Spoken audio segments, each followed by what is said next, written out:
If the Chancellor was still on a high from last week's big growth-focused speech, the Bank of England has just pulled her back down to earth and, for good measure, poured a bucket of cold water over her. Welcome to City AM's Week in Business with me, Christian May. I hope you don't come here to be cheered up, really I do. Plenty of other videos on YouTube can help you with that. But this is the place, I'm afraid, for hard truths, and none harder today than the hammer blow fact that the Bank of England has slashed its economic growth forecasts in half.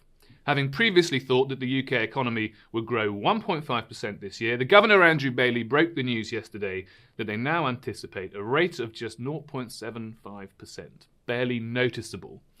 Yes, the Bank of England cut interest rates, which is good news for some mortgage holders and borrowers, but they did it precisely because the economy is in the emergency room. Inflation could reach 3.7% towards the end of this year. Unemployment is rising, and in the restrained words of the Bank of England, business and consumer confidence has declined since last October's budget.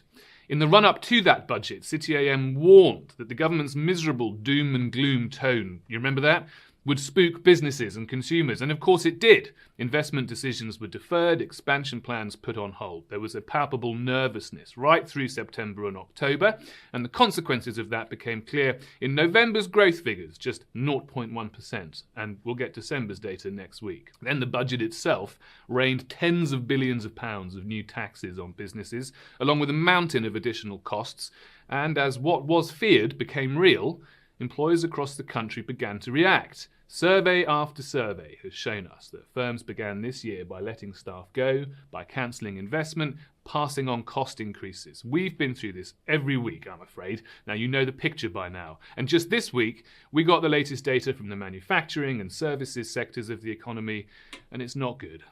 And now, of course, the Bank of England has totted up all this misery and concluded that the economy is basically not going to grow this year. So, growth is stagnating and inflation is lingering. Now there's a word for this and it's not a pretty one. Stagflation. A disastrous state of affairs. Now we're not in it yet, but we can certainly see it on the horizon. And the question is, can we avoid it? Well, we know that the government is going to have to take some dramatic decisions next month once the OBR, the watchdog of the government's tax and spending plans, publishes its own assessment of growth in the year ahead.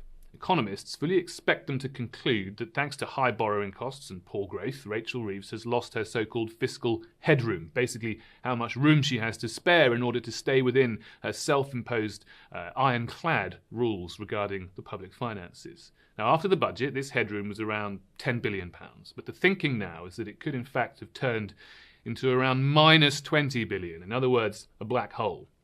A £20 billion black hole in the public finances. Well, where have we heard that before?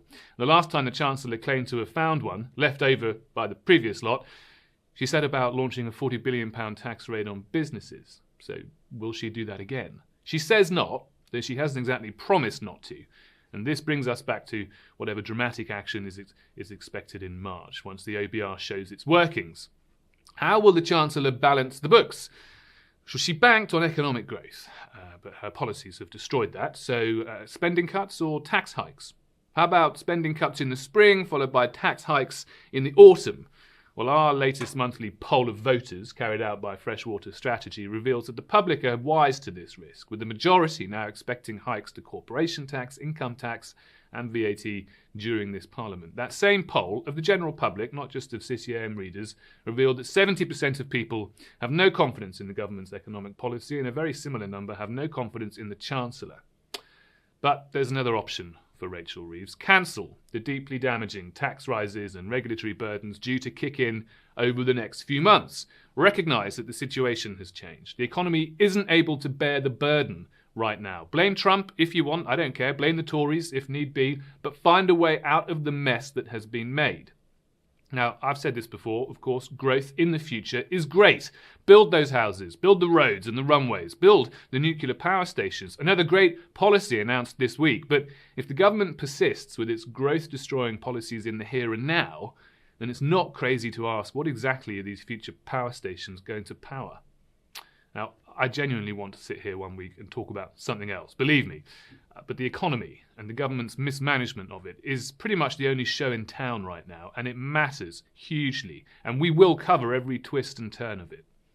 Meanwhile, of course, life goes on, and the weekend is very nearly here, so I hope you have a great couple of days, and I'll see you next week. The paper's back on Tuesday, of course, and City AM app and website will keep you up to date and in the know 24/7. See you next week.